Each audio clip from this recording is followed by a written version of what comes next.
Hi friends, media ಜಗತ್ತಿಗೆ ಸ್ವಾಗತ.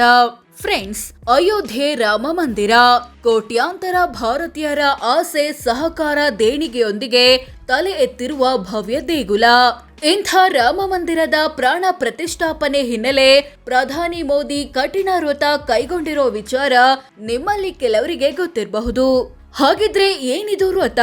ಈ ವ್ರತದ ಪ್ರಕಾರ ಮೋದಿ ಏನೇನು ಮಾಡ್ತಿದ್ದಾರೆ, ಏನನ್ನೆಲ್ಲ ತ್ಯಜಿಸಿದ್ದಾರೆ ಅನ್ನೋದನ್ನ ಈ ವಿಡಿಯೋದಲ್ಲಿ ತೋರಿಸ್ತೀವಿ. ಇಂಟ್ರೆಸ್ಟಿಂಗ್ ಆಗಿರೋ ಈ ವಿಡಿಯೋವನ್ನ ಕೊನೆವರೆಗೂ ನೋಡಿ. ಅದಕ್ಕೂ ಮುನ್ನ ನೀವಿನ್ನು ನಮ್ಮ ಚಾನೆಲ್ಗೆ ಸಬ್ಸ್ಕ್ರೈಬ್ ಆಗಿಲ್ಲ ಅಂದ್ರೆ ಈಗಲೇ ಸಬ್ಸ್ಕ್ರೈಬ್ ಆಗಿ. 11 ದಿನ ಮೋದಿ ಯಮ ನಿಯಮ ವ್ರತ. ಫ್ರೆಂಡ್ಸ್, ಜನವರಿ 22ಕ್ಕೆ ಅಯೋಧ್ಯೆಯ ರಾಮ ಮಂದಿರದಲ್ಲಿ ನಡೆಯಲಿರೋ ಪ್ರಾಣ ಪ್ರತಿಷ್ಠಾಪನೆಯ ಕೆಲವೊಂದು ಧಾರ್ಮಿಕ ವಿಧಿವಿಧಾನಗಳನ್ನ ಪ್ರಧಾನಿ ಮೋದಿ ನಡೆಸಿಕೊಡಲಿದ್ದಾರೆ. ಈ ಹಿನ್ನೆಲೆಯಲ್ಲಿ ಜನವರಿ 12ರಿಂದಲೇ ಒಟ್ಟು 11 ದಿನಗಳ ಕಠಿಣ ವ್ರತ ಕೈಗೊಂಡಿದ್ದಾರೆ. ಇದಕ್ಕೆ ಯಮ ನಿಯಮ ವ್ರತ ಅಂತ ಕರೀತಾರೆ. ಇದರ ಬಗ್ಗೆ ಭಗವದ್ಗೀತೆ ಮತ್ತು ಪತಂಜಲಿ ಯೋಗದಲ್ಲಿ ಉಲ್ಲೇಖವಿದೆ.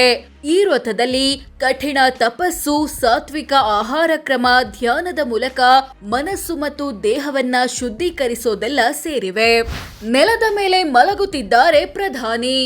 ಸಾಮಾನ್ಯವಾಗಿ ಪ್ರಧಾನಿಗಳು ಸುಸಜ್ಜಿತ ಸರ್ಕಾರಿ ಬಂಗಲೆಯಲ್ಲಿ ಬೆಡ್ ಮೇಲೆ ಮಲಗ್ತಾರೆ. ಆದ್ರೆ ರಾಮ ಮಂದಿರಕ್ಕೋಸ್ಕರ ಮೋದಿ ಕೈಗೊಂಡಿರೋ ವ್ರತದ ಪ್ರಕಾರ ಬೆಡ್ ಮೇಲೆ ಮಲಗುವಂತಿಲ್ಲ.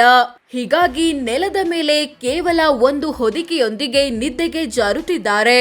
ಜೊತೆಗೆ ಎಂದಿನಂತೆ ಮುಂಜಾನೆ ಸೂರ್ಯೋದಯಕ್ಕೂ ಮೊದಲೇ ಎದ್ದು ಧ್ಯಾನ ಮಾಡ್ತಿದ್ದಾರೆ. ಊಟದ ಬದಲು ಎಳನೀರು ಸೇವನೆ. ರಾಮ ಮಂದಿರಕ್ಕಾಗಿ ಪ್ರಧಾನಿ ಮೋದಿ ಆಚರಿಸುತ್ತಿರೋ ವ್ರತದಲ್ಲಿ ಊಟದ ಬದಲು ಎಳನೀರು ಕುಡಿಯೋ ಪದ್ಧತಿ ಇದೆ ಅಂತ ವರದಿಯಾಗಿದೆ. ಆದ್ರೆ ಇದು ದಿನದ 3 ಹೊತ್ತಿನ ಊಟಕ್ಕೂ ಅನ್ವಯ ಆಗುತ್ತಾ ಅಥವಾ ರಾತ್ರಿ ಹೊತ್ತಿನ ಊಟಕ್ಕೆ ಮಾತ್ರನ ಅನ್ನೋದು ಸ್ಪಷ್ಟವಿಲ್ಲ. ಈರುಳ್ಳಿ, ಬೆಳ್ಳುಳ್ಳಿ ತ್ಯಜಿಸಿದ ಮೋದಿ. ಪ್ರಧಾನಿ ಮೋದಿ ಯಮ ನಿಯಮ ವ್ರತದ ಭಾಗವಾಗಿ ಸಾತ್ವಿಕ ಆಹಾರ ಕ್ರಮವನ್ನ ಅಳವಡಿಸಿಕೊಂಡಿದ್ದಾರೆ. ಇದರ ಪ್ರಕಾರ ಈರುಳ್ಳಿ, ಬೆಳ್ಳುಳ್ಳಿಯಂತಹ ಕೆಲವೊಂದು ವಸ್ತುಗಳ ಸೇವನೆಯನ್ನ ಸಂಪೂರ್ಣವಾಗಿ ತ್ಯಜಿಸಿದ್ದಾರೆ.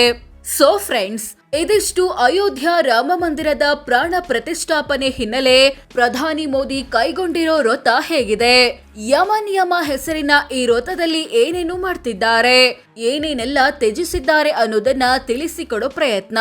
ವಿಡಿಯೋ ಇಷ್ಟ ಆಗಿದ್ರೆ ಲೈಕ್ ಮಾಡಿ, ಶೇರ್ ಮಾಡಿ, ನಮ್ಮ ಚಾನೆಲ್ಗೆ ಸಬ್ಸ್ಕ್ರೈಬ್ ಆಗಿ. ಧನ್ಯವಾದ.